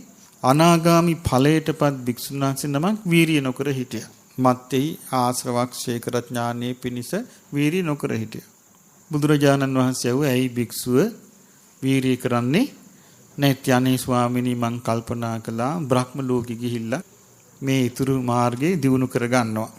බ්‍රහ්ම ලෝකේ නරක තැනක්ද? නෑ. බුදුරජාණන් වහන්සේ දුටුවා මේ භික්ෂුන් වහන්සේට නිකලස් වීමේ පුණ්‍ය සංස්කාර තියෙනවා. පුණ්‍ය බලයේ තියෙනවා මාර්ගේ සම්පූර්ණේ වඩා ගන්න. ඒක නැවතිලා තියෙන්නේ මේ අදහස නිසා. බුදුරජාණන් වහන්සේ වදාලා භික්ෂුව ඇසපිය හෙළන මොහොතක්වත් ආයි ඉපදීම නම් මං වර්ණනා කරන්නේ නැහැ කිව්වා. අසුචි ටිකක් තිබ්බත් තුන් උපමාව. අසුචි ටිකක් තිබ්බත් ගඳේ වෙනසක් නැහැ කිව්වා. රුධිරේ ටිකක් තිබ්බත් ගඳේ වෙනසක් නැහැ කිව්වා. සෙම සැරවල ටිකක් තිබ්බත් ගඳේ වෙනසක් නැහැ කිව්වා. ඒ නිසා යම් තැනක උපන්න නම් දුකේ වෙනසක් නැහැ කිව්වා. බලන්න උන්වහන්සේට කොච්චර අවබෝධයක්ද මේ රූපේ පිළිබඳ, වේදනාව පිළිබඳ, සංඥා සංස්කාර විඥාන ගැන. ඉතින් උන්වහන්සේ දැක්කා මේ රූපය කෙරෙහි ආදීනවය තේරෙන්නේ නැති නිසා, ආස්වාදී බැස ගන්න නිසා තමයි මේ සිදුවී මාලාව නොකඩවා සිද්ධ වෙන්නේ. ආස්වාදීන් බැස ගන්න හේතු වෙන්නේ අර රටාව. මොකද්ද? අභිනන්දති, අභිවදති, අජ්ජෝසාය චිත්තති. අභිනන්දති කියන්නේ සතුටින් පිළිගන්නවා. අභිවදති කියන්නේ අගය කරනවා. අජ්ජෝසාය චිත්තති කියන්නේ ඒකයි හිත බැස ගන්නවා. කොහොමත් ඉතින් ඕනම දෙයක අගය කරන දේ තුල නේද හිත බැසගන්නේ. අගය කරන්නේ නැති දෙයක් තුල හිත බැසගන්නේ ඕනම දෙයක් සම්බන්ධයෙන් යම්කිසි අගය කිරීමකට ලක් වුණොත් තමයි ඒක යා ආස කරන්නේ. නැත්තම් නැහැ. එතකොට දැන් අපි ගත්තොත් අර අපි කතා කළේ අර සිරිමා වෙසඟන ගැන. ඒ වෙසඟන බොහෝ අගය කිරීමකට ලක් වුණා නේද? ඊට පස්සේ එතුමියම අභාවයටපත් වෙලා කුණු වෙලා සරව වැగిරෙන්න පටන් ගත්තට පස්සේ කවුරුත් අභිනන්දනා කරන්නේ සතුටින් පිළිගන්නේ කවුරුත් සතුටින් අගය කරන්නේ. එතකොට බැස ගන්නවද? නැහැ. එහෙනම් බැස ගැනීම ආදීනව නොසලකීමෙන්. ආදීනව නොසලකීමෙන්. එතකොට බැස ගන්නවා.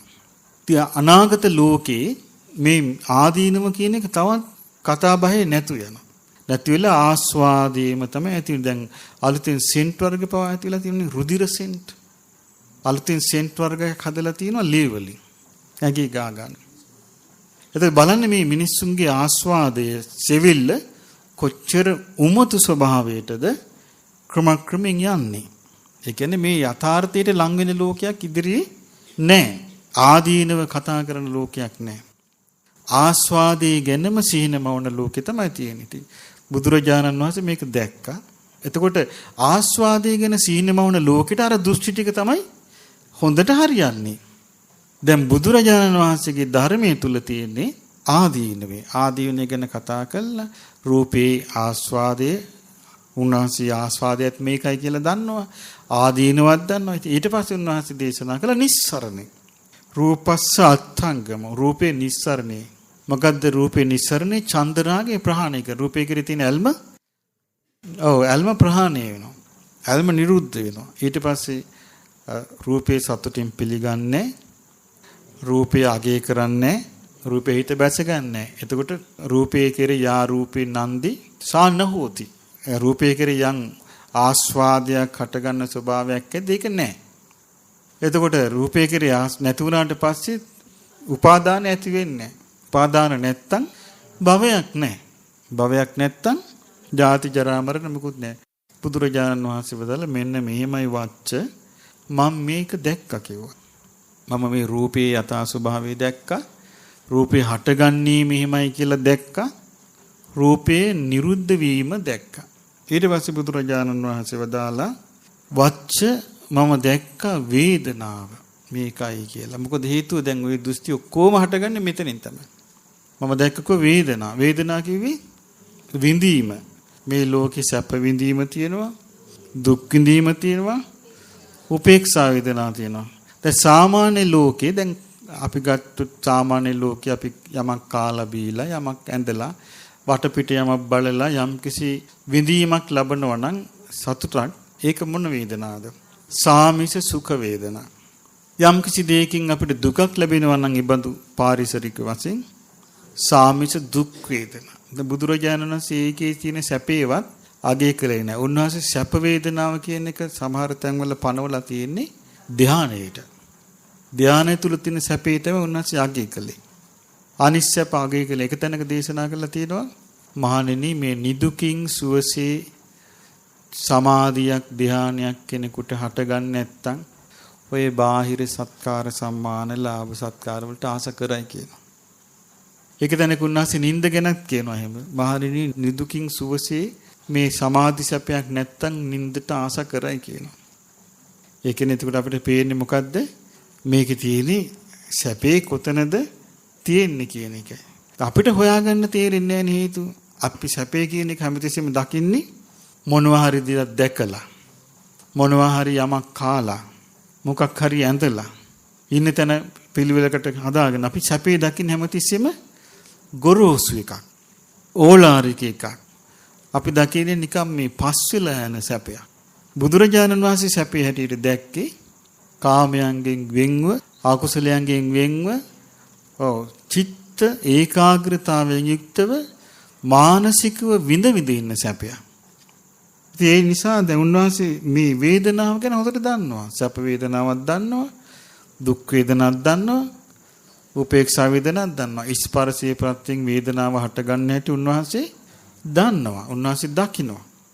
ඒ වගේම උන්වහන්සේ දකිනවා මේ වේදනාව යලි යලි හටගන්න හේතු වෙන කාරණේ. වේදනාව යලි යලි හටගන්න මොකද්ද හේතු වෙන්නේ?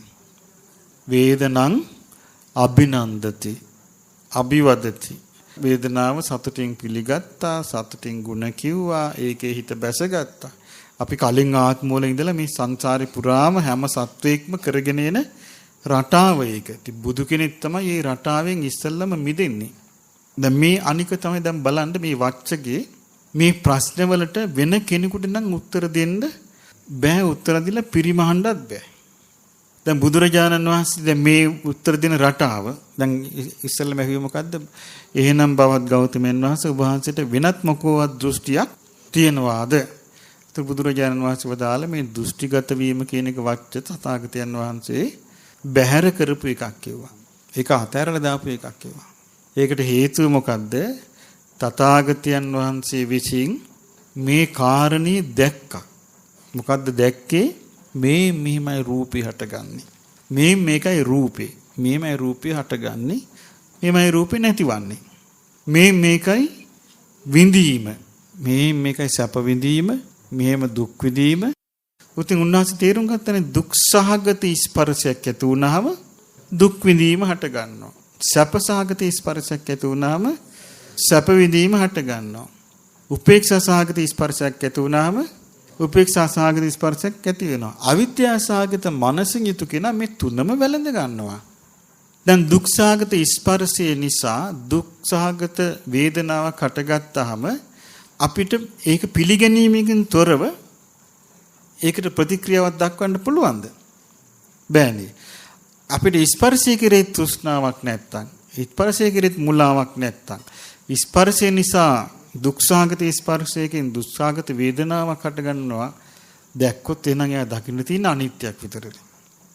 නමුත් අනිත් කෙනා සාමාන්‍ය ලෝකේ අපි හැමෝම දුක්ඛාගත ස්පර්ශයෙන් දුක්ඛාගත වේදනාවක් හටගත්තොත් අපි කරන්නේ දුක්ඛාගත ස්පර්ශයෙන් දුක්ඛාගත වේදනාවක් හටගත්තා කියන එක ගැන අපිට සිහිය නැහැ. වෙන නෝනත් නැහැ. අපි දන්නේ මට වේදනාවක් හටගත්තා. මට දුක් වේදනාවක් හටගත්තා කියලා. මට දුකක් හටගත්තා. මට කලගාටුවක් හටගත්තා. මට ශෝකයක් හටගත්තා. මට වේදනාවක් හටගත්තා කියලා අපි ඔක්කොම මම කියලා ඔක්කොම බාර ගන්නවා. ඒ මම කියලා බාරගන්නේ අපි සතියෙන් තොරයි නේද? එතකොට සතියෙනුත් තොරයි, නුවණිනුත් තොරයි, වීරියනුත් තොරයි, අවබෝධයෙනුත් තොරයි. එතකොට අපිට මේක හොයාගන්න බෑ. බුදුරජාණන් වහන්සේ හොඳට දැක්කම අපි ගත්ත තුන සතුට ඇති වෙනවා අපිට. සතුටක් ඇති වෙන්න හේතු වෙන්නේ මොකද්ද? සැප සහගත ස්පර්ශයකින් තමයි සුඛ වේදනාව හටගන්නේ. සැප සහගත ස්පර්ශයකින් සුඛ වේදනාව හටගත්තාම මේ සැප විඳීම හටගත්තේ සැප සහගත ස්පර්ශයෙන් කියන කාරණේ අපි දන්නේ නැත්තම් අපි මොකද්ද? මට සතුටුයි, මට හරි සන්තෝෂයි, මට ප්‍රීතියි, මම හරි සතුටින් ඉන්නවා කියලා අපි අර ඔක්කොම කාගේ මල්ලට දාගන්නේ. මගේ මල්ලට දාගන්නවා. ඒ සියල්ලම එතකොට මගේ කියලා කිව්වම මොකද? අභිනන්දති. සතුටින් පිළිගත්තා. අභිවදති. ඒ අගේ කළා. අද්දෝසායතිට දෙකේ බැසගත්තා. දුකත් එහෙමයි. සතුටින් පිළිගන්නවා. අගේ කරනවා. ඉතින් බැස ගන්න නිසා අනේ ඇයි මට මෙහෙම වේදනා? ඇයි මට මෙහෙම රිදෙන්නේ? ඇයි මෙහෙම උනේ කී මේ වැළඳ ගැනීමෙන් තොරව කියන්න පුළුවන්ද? බෑනේ. එතකොට බුදුරජාණන් වහන්සේ දේශනා කරන මේ රටාව තුල දුකේ පැවැත්ම හැදෙනවා. කොහොමද මේ විඳීමේ පැවැත්ම හැදෙන්නේ? වේදනා පිළිගන්නවා, අගය කරනවා, සතුටින් වැළඳ ගන්නවා. එතකොට උපජ්ජති නන්දී. ආස්වාදයෙන් සතුට වීම කියන එක හට ගන්නවා. එතකොට මොකද වෙන්නේ? ඔව් විඳීමක් කෙරෙහි යම් ආස්වාදයෙන් ඇලීමක් ඇද්ද තදුපාදානං. ඒක තමයි එතන තියෙන උපාදානේ. උපාදානේ හේතු කොටගෙන ඊට පස්සේ විපාක පිණිස කර්ම හැදෙනවා. හැදුනාම පස්සේ ඉතින් ආය ජරා මරණ ලෝකෙට තමයි ඉපදී යන්නේ. ඉතින් බුදුරජාණන් වහන්සේ වදාලා මේක දැක්කා කිව්වා. ඊළඟට බුදුරජාණන් වහන්සේ වදාලා ඒ වගේම දැක්කා කිව්වා. මේක සංඥාවයි කියලා සංඥාව දැක්කා. ඊළඟට සංඥාව හටගන්නේ මෙහෙමයි කියලා දැක්කා. සංඥාව නිරුද්ධ වීම දැක්ක. උන්වහන්සේ එක තැනක දේශනා කරන ඔබට මතකද? මේ ලෝකේ ගැන කියද්දී උන්වහන්සේ දේශනා කරනවා මේ ලෝකයේ තියෙන චිත්‍ර ගැන. උන්වහන්සේ දේශනා කරනවා මේ නති කාමානි යානි චිත්‍රානි ලෝකේ. මේ ලෝකේ තියෙනවා නම් බාහිර රූප මේවේ කාමේ නෑ කිව්වා. සංකප්ප රාගෝ පුරිසස්ස කාමා. මේ පුරුෂයාගේ කාමය සංකල්පීය රාගයක්. සංකල්පීය රාගයක් කියන්නේ මනසේ මනෝමය වශයෙන් මේක හටගන්නේ. මේ බාහිර එකක් නෑ කියන තත්ත්වේව රූපානි තිට්ඨන්ති ලෝකේ. මේ රූප මේ ලෝකේ හැමම තියෙනවා. මනෝමය වශයෙන් ඒක හටගන්නේ සංකල්ප රාගේ. ඒ සංකල්ප රාගේ හටගන්නකොට මොකද වෙන්නේ? ඒකෙන් තමයි මෙයාට මේ අර්බුදේ සම්පූර්ණයෙන් හටගන්නේ. එක තැනක බුදුරජාණන් වහන්සේ විස්තර කරනවා මහණෙනි පුරුෂයෙකුට හම්බ වෙනවා නොඑක් පාට වර්ග. රතු පාට, කහ පාට, සුදු පාට, නිල් පාට, කොළ පාට ආදී පාට වර්ග. පුවරු ලෑල්ලක් හම්බ වෙනවා. මෙයා මේ පුවරු ලෑල්ලේ හෝ බිත්තියේ හෝ ස්ත්‍රී රූපයක් හෝ පුරුෂ රූපයක් අඳිනවා. ඊට පස්සේ පිටස්තර කාටවත් බිත්තිය පේන්නේ නැහැ. ඒ හැමෝටම පේන්නේ මොකද්ද? අර රූපේ.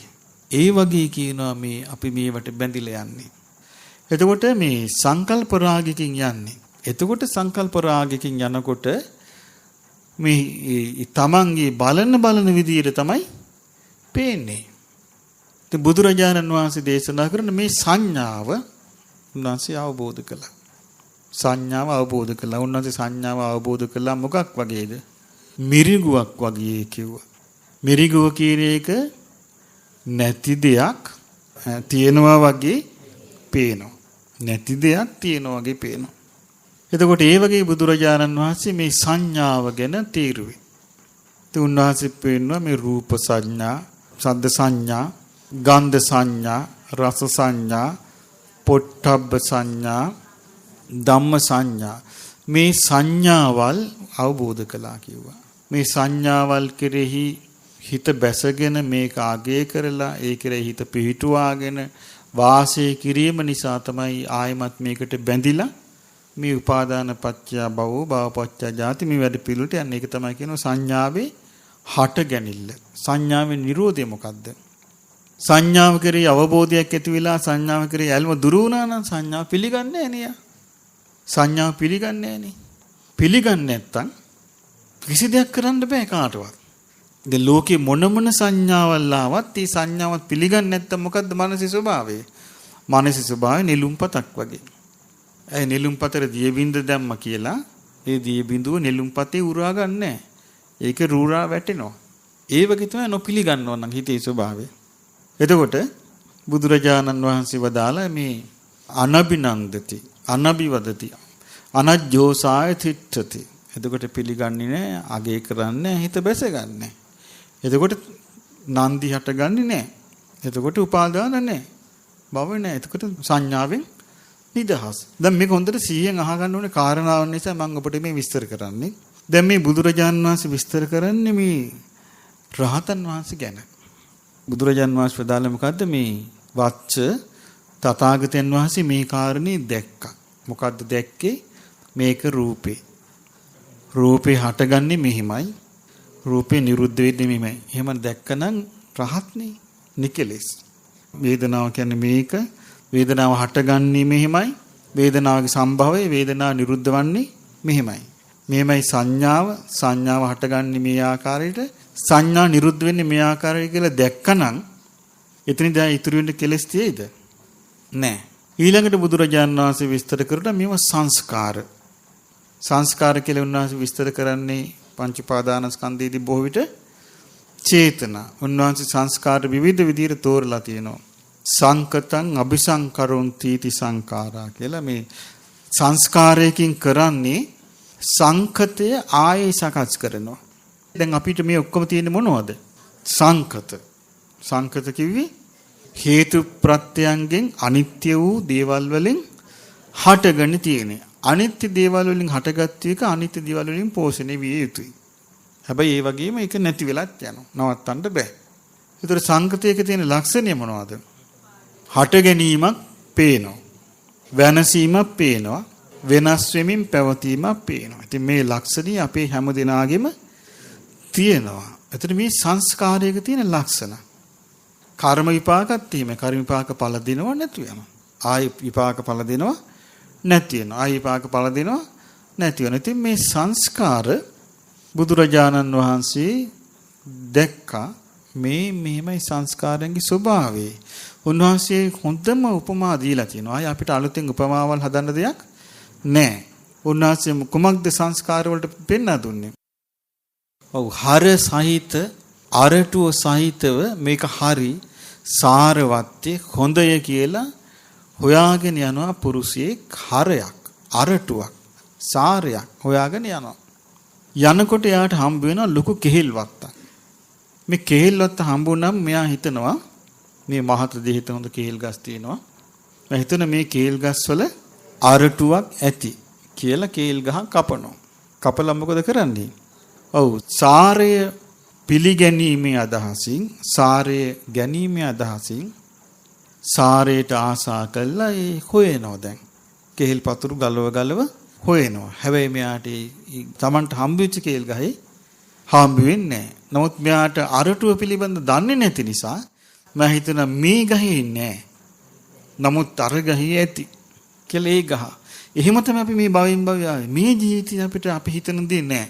එහෙනම් අපි හිතනවා මේ ජීවිතේ නැතිදී ඊළඟ ජීවිතේ ඇති කියලා තමයි අපි ඊළඟ ජීවිතයට යන්නේ. ඊළඟ ජීවිතය ලැබුණාම අපි හිතනවා මේ ජීවිතේ නෑ ඊළඟ ජීවිතය ඇති.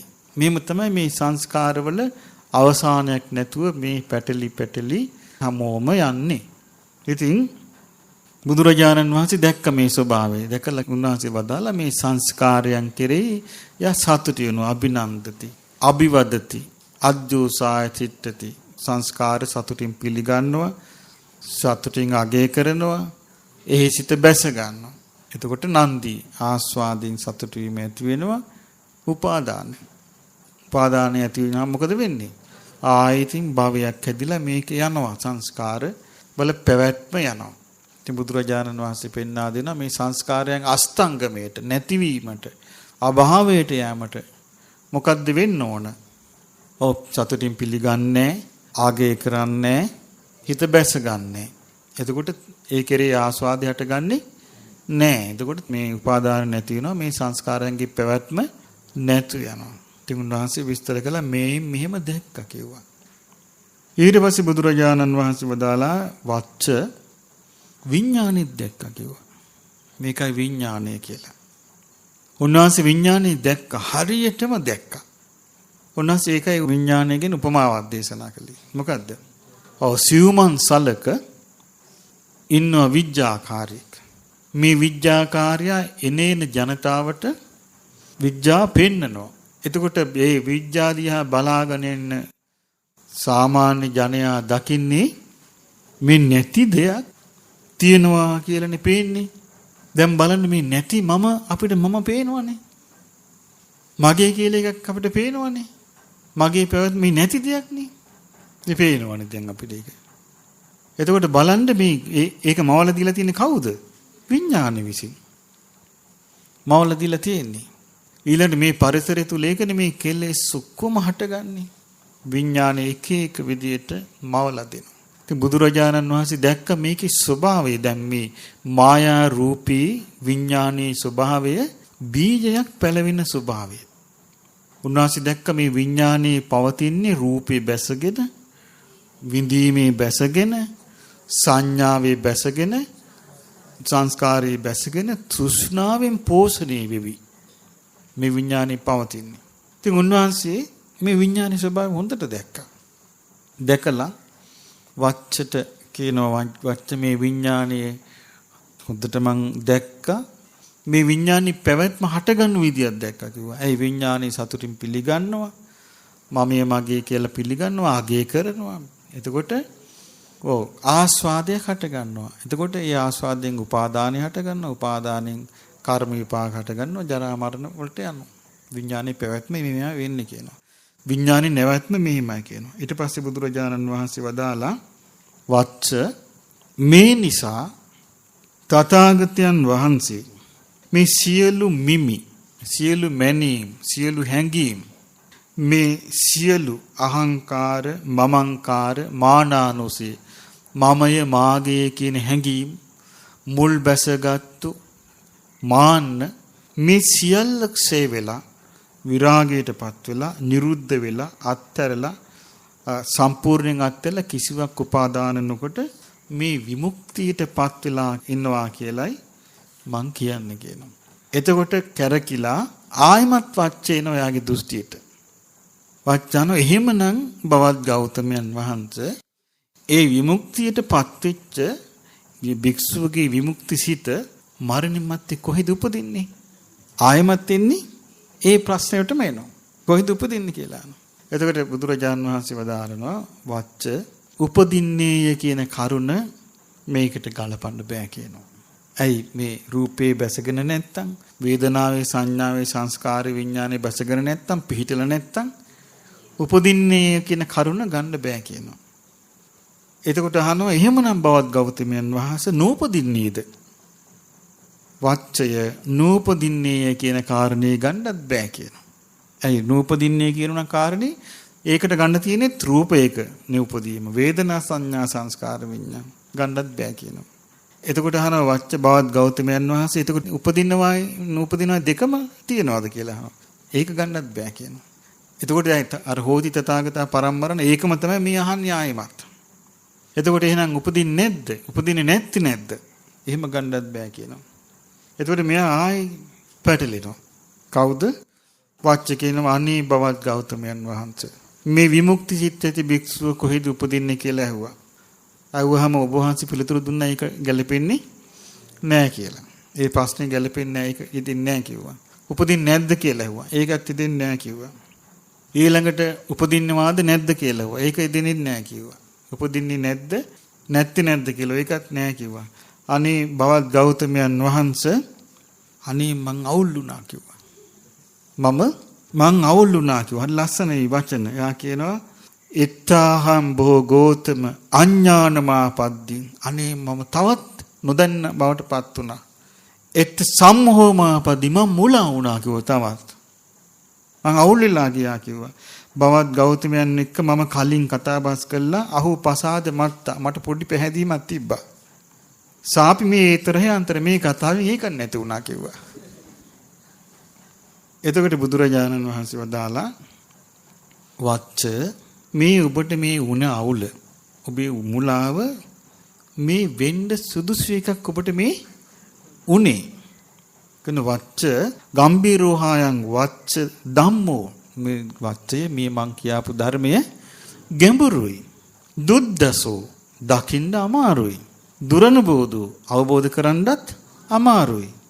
සන්තෝ මේක හරි සාන්තයි. පනීතෝ ප්‍රණීතයි.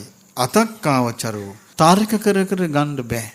නිපුණෝ සියුම් පඬිත වේදනියෝ ප්‍රඥාවන්ත කෙනා මේක දකින්නේ. ඉතින් ඔබ කොහොමද මේ ඔබ දන්නේ නැහැ. ඔබ වෙන මත දරන්නේ. ඔබ වෙන අදහස් දරන්නේ. ඔබ වෙන අදහස් වල ඉන්නේ. ඔබ වෙන මත දරන ආචාර්යවරයෙක්. ඉතින් ඔබ කොහොමද මේක කරන්නේ? ඊට පස්සේ බුදුරජාණන් වහන්සේ අහනවා හරි පුදුමයි උන්වහන්සේගේ අනුකම්පාවයි. උන්වහන්සේ දන්නවා මෙයා මේ හිටියට අනාගතේ මෙයා මේ ධර්මයේ අල්ලනවා. උන්වහන්සේ අදාලා වච්ච මම ඔබෙන් ප්‍රශ්නයක් අහන්නම්. ඔබ කැමති විදිහට උත්තර දෙන්න. කියන වච්ච ඔබ ඉස්සරහා කවුරු හරි කෙනෙක් ගිනි ගොඩක් ගහනවා.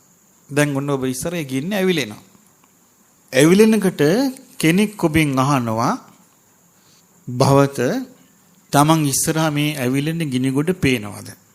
උත්තරයා කියනවා ඔව් මට මේ මං ඉස්සරහා මේ ගිනි ගොඩ ඇවිලෙනවා මට පේනවා. එතකොට අහනවා මේ ඔබ ඉස්සරහා ඇවිලෙන ගිනි ගොඩ ඇවිලෙන්නේ මක් නිසාද? එතකොට මේ ගිනි ගොඩ මේ ඇවිලෙන්නේ මේ දර ගොඩක් ගහලා නිසා. මේ දර පතුරු ටික ගොඩ ගහපු නිසා තමයි මේ ගිනි ගොඩ ඇවිලි තියෙන්නේ. එතකොට අහනවා එතකොට වච්ච මේ ගිනි ගොඩට කවුරුත් දර අලුතෙන් දාන්නේ නැහැ. එතකොට මේ තියෙන ගිනි ගොඩේ ඇවිලිලා ගිනි ගොඩ ඉවර වෙනවා. එතකොට ඔබ ඉස්සරහම මේ කලින් මේ ගිනි ගොඩ ඇවිලුණා. එතකොට ඔබෙන් ඇහුවා මේ ගිනි ගොඩ පේනවද කියලා පේනවා කිව්වා. ඊට පස්සේ ඔබෙන් ඇහුවා මේ ගිනි ගොඩ ඇවිලෙන්නේ කුමක් නිසාද කියලා. එතකොට ඔබ උත්තර දුන්නා මේ දර පතුරු ආදී ගොඩ ගහපු නිසා තමයි මේ ගින්න ඇවිලෙන්නේ කියලා. එතකොට මේ ගින්නට අලුතෙන් දර පතුරු දාන්න නැති වුනහම මේ ඇවිලෙන ගින්න ඇවිලිලා නිවිල යනවා. එතකොට කෙනෙක් අහනවා දැන් ඔබට පෙවුනද මේ ගින්න ඇවිලුණා දැන් මොකද වුනේ? එතකොට මෙයා කියනවා ස්වාමීන් බවත් ගෞතමයන් වහන්සේ මම උත්තර දෙනවා එහෙනම් දැන් මේ ගින්න මං ඉස්සරහ ඇවිලුණා දැන් ගින්න නිවුණා. එතකොට එයාගෙන් අහනවා එහෙනම් බවත මේ ගින්න ඇවිලුණාද ඒ ඇවිලිච්ච ගින්න නිවුණාද නිවිච්ච ගින්න කොහෙටද ගියේ? නිවිච්ච ගින්න නැගෙනහිරට ගියාද බටහිරට ගියාද උතුරට ගියාද දකුණට ගියාද කියලා ඔබෙන් ඇහුවොත් අනේ බවත් ගෞතමයන් වහන්සේ ඒ වචනේ එතනට ගලපන්න බෑ කිව්වා. මං එහෙනම් උත්තර දෙන්නේ මේ ගින්න ඇවිලෙන්න උපකාරක ධර්ම තියෙනකන් විතරයි මේ ගින්න ඇවිලුනේ. ගින්නට තියෙන උපකාරක ධර්ම නැති වුණාම ගින්න නිවිලා ගියා. ඒක උතුරට දකුණට ගියාද කියන කතාව එතනට ගැලපෙන්නේ නෑ කිව්වා. බුදුරජාණන් වහන්සේ වදාලා වච්ච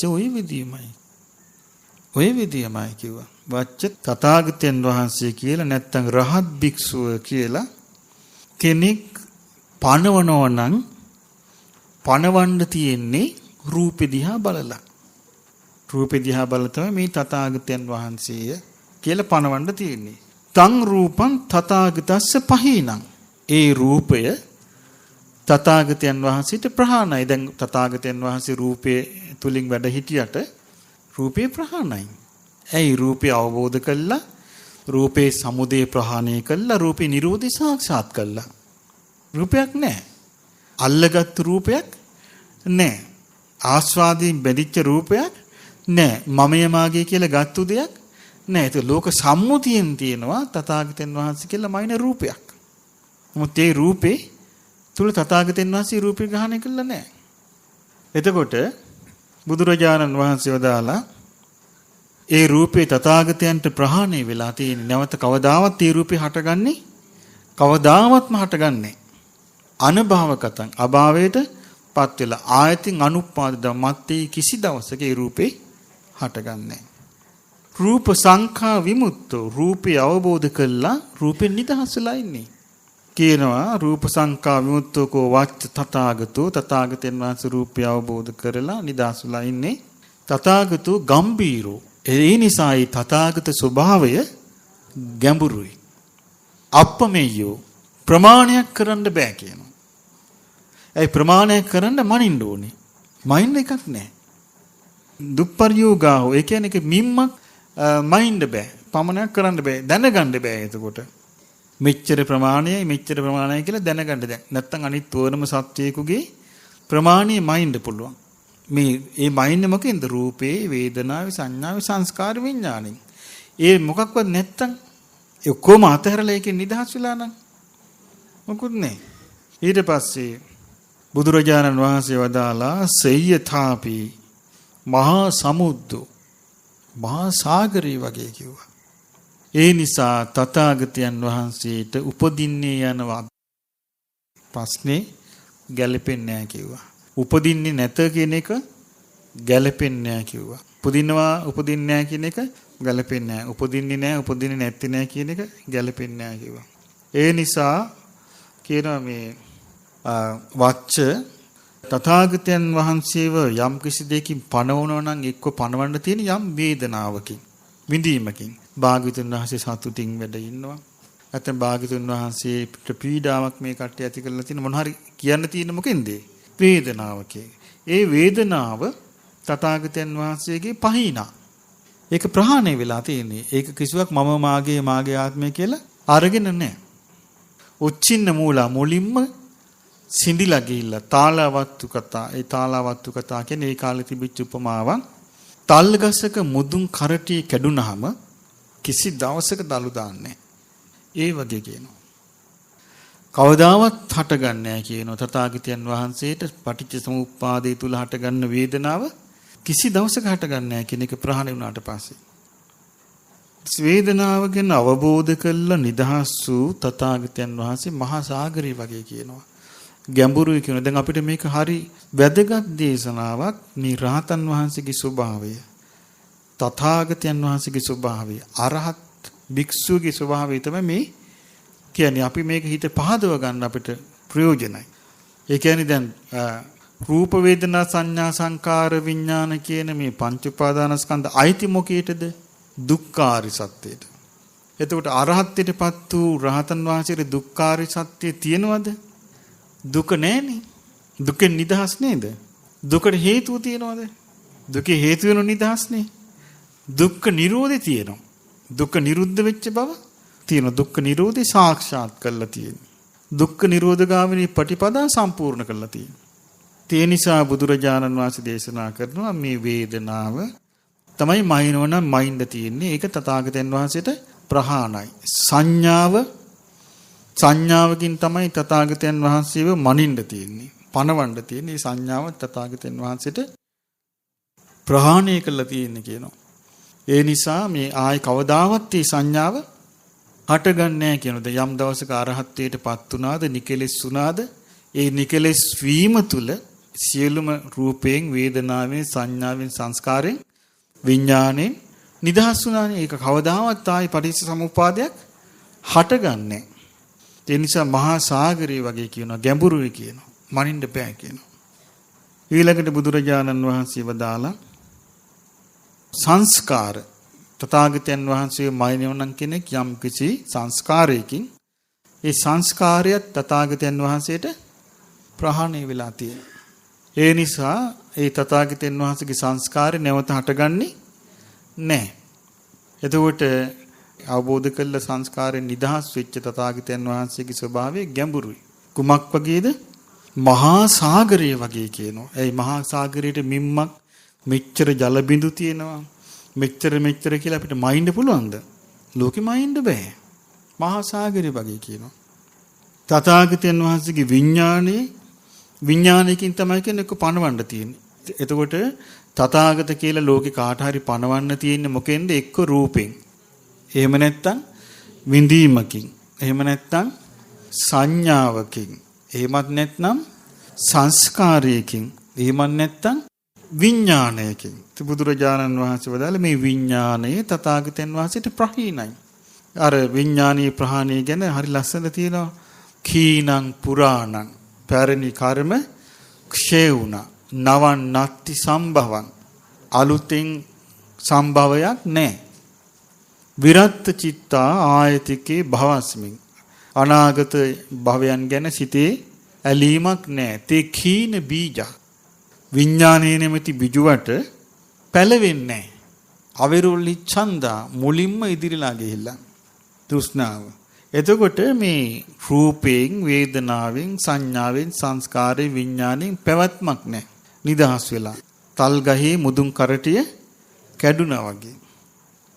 එතකොට බුදුරජාණන් වහන්සේ වදාළ තථාගතෝ ගම්බීරෝ ගම්බීරයි. අප්පමෙය්‍යෝ ප්‍රමාණ කරන්න බෑ. දුප්පරියෝගාහෝ සාමාන්‍යයෙන් බාහිර කරුණකින් තේරුම් ගන්න බෑ. මහා සමුද්‍රය වගේ නිසා තථාගතයන් වහන්සේ උපදිනවා කියන කාරණේ ගන්නත් බෑ. උපදින්නේ නැහැ කියන කාරණේ ගන්නත් බෑ. උපදිනවායි නැතයි කියන කාරණේ ගන්නත් බෑ. උපදින්නෙත් නැහැ නැතිත් නැහැ කියන එකකින් ගන්න බෑ කියනවා. හැබැයි බුදුරජාණන් වහන්සේ මේ කියපු කරුණු ඒ වෙද්දී වච්ච ගොත්තට තේරුණා. තේරිලා එවන් උත්තේ වච්චගුත්තු පරිබ්‍රාජකෝ වච්චගුත්ත පරිබ්‍රාජකයා භාග්‍යතුන් වහන්සේට මෙහෙම කියනවා. බවත් ගෞතමයන් වහන්සේ ගමක හෝ ලොකු නගරයක නුදුරින් මහා සල් ගහක් තියෙනවා.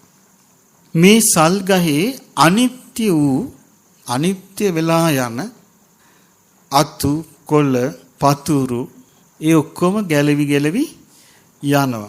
ගිහිල්ලා පස්සේ දකින්න අතුපතුරු ඔක්කොම ගැලවිලා අරටුව විතරක් තියෙනවා. කියනවා අනේ ස්වාමීනි බවත් ගෞතමයන් වහන්සේ ඒ සුද්ධ වූ අරටුව විතරක් ඒ ගහේ තෝරලා බේරලා තිබ්බා වගේ ඒවමිදම් බෝතා ගෝතමස්ස පාවචන බවත් ගෞතමයන් වහන්සේගේ ධර්මයේ මට ඒ වගේ කියනවා. සාරේ පතිට්ඨිතේ මේක හරියට අපගත සාකා කියන්නේ අනිත්‍ය වෙලා යන අතුපතුරු කොල්ල දඬු ඔක්කොම අයින් වෙච්ච සුද්ධං සාරේ පතිට්ඨිතං සාරේ පීඨපු පිරිසිදු අරටුව වගේ තමයි ඔය භාග්‍යවතුන් වහන්සේ බවත් ගෞතමයන් වහන්සේ මට මේ විස්තර කරලා දුන්නේ කියලා පැහැදිලා කියනවා. පැහැදිලා බුදුරජාණන් වහන්සේව සරණ ගියා. ධර්මයේ සරණ ගිහිල්ලා ආර්ය ශ්‍රාවක සංඝයා සරණ ගිහිල්ලා උපාසකම්මම් බවං ගෝතමෝ ධාරේතු අජ්ජතග්ගේ පානුපේතං සරණං ගතං ස්වාමීනි අද පටන් මම දිවි ඇති තුරා භාග්‍යවතුන් වහන්සේ ධර්මයේ සංඝයා සරණ ගිය උපාසකෙක් හැටියට පිළිගන්නාසේක්වා කිව්වා. එතකොට එහෙම තමයි මේ වච්ච බුදුරජාණන් වහන්සේව සරණ ගියේ. ඉතින් මේ විදිහේ සරණ යෑමක් ඒ වච්චගේ ජීවිතයට වෙච්ච ලොකු ලාභයක්. දැන් අපිත් බුදුරජාණන් වහන්සේව සරණ ආයුත්තේ මේ විදිහට කල්පනා කළා නේද? දැන් බලන්න මේ වච්චර තරම් අරුබුද ගොඩාක් අපිට තිබෙන්නේ නැහැ. මේ වච්චර කොයිතරම්ද එක ප්‍රශ්නයකට උත්තරයක් දෙනකොට ඒ ප්‍රශ්නෙම වෙන ස්වරූපයකින් ආයෙ කැරකිලා එනවා. ඒකට උත්තරයක් දෙනකොට ආයෙ ඒ ප්‍රශ්නෙම වෙන ස්වරූපයකින් කැරකිලා එනවා. නමුත් එහෙම මිනිසයාත් අන්තිමට හිත පහද ගත්තා. යාට අන්තිමට තේරුණා මේ බාහිර ඔක්කොම කතා බතා මොනවා වගේද? ලොකු සාල වෘක්ෂයක අනිත්‍ය වෙලා යන අතුපතර වගේ කියලා දැක්කා. ඒ ගහේ තියෙන මේ පොත්ත වගේ එලේ වගේ දැක්කා. බුදුරජාණන් වහන්සේගේ දේශනාව උන්වහන්සේගේ අවබෝධය දැක්කා. ඒකේ තියෙන අරටුව වගේ. එයාට හිතෙච්ච උපමාවේ. ඒ නිසා පින්වත්නි අපිත් මේ බුදුරජාණන් වහන්සේ කෙරෙහි චිත්ත ප්‍රසාදය ඇති කරගෙන උන්වහන්සේ වදාළ මේ ධර්මයේ ගැන චිත්ත ප්‍රසාදය ඇති කරගෙන අනිත් එක මේක හරි විස්මයජනකයි. ඒ කියන්නේ මේ ලෝකයේ මේ යම් තැනක රූපයක පැවැත්මක් නැද්ද? විඳීමක පැවැත්මක් නැද්ද? සංඥාවක් නැද්ද? සංස්කාරික පැවැත්මක් නැද්ද? විඥානික පැවැත්මක් නැද්ද? යම් තැනක පඨවි ආපෝ තේජෝ වායු ආකාශ විඥාන නැද්ද? ඒබඳු තැනක් සාක්ෂාත් කරලා ඒබඳු තැනකට යන්න ශ්‍රාවක ජනයාව පොළඹවලා ඒ තැනට යන්නේ මෙහෙමයි කියලා කියා දීපු වෙන ශාස්ත්‍රුන් වහන්සේ නමක් මේ ලෝකේ නැහැ. අනික වෙන්නත් බෑ. ඒ නිසා ඒබඳු ශාස්ත්‍රුන් වහන්සේ නමක් අපි ගුණ දෙන පැහැදිලා අවබෝධයෙන්ම අපටත් සරණ ගිහින් මේ ගෞතම බුදුරජාණන් වහන්සේගේ ශාසනයේ උතුම් ධර්මය අවබෝධ කරගන්නට වාසනාව ලැබේවා. සාදු සාදු සාදු.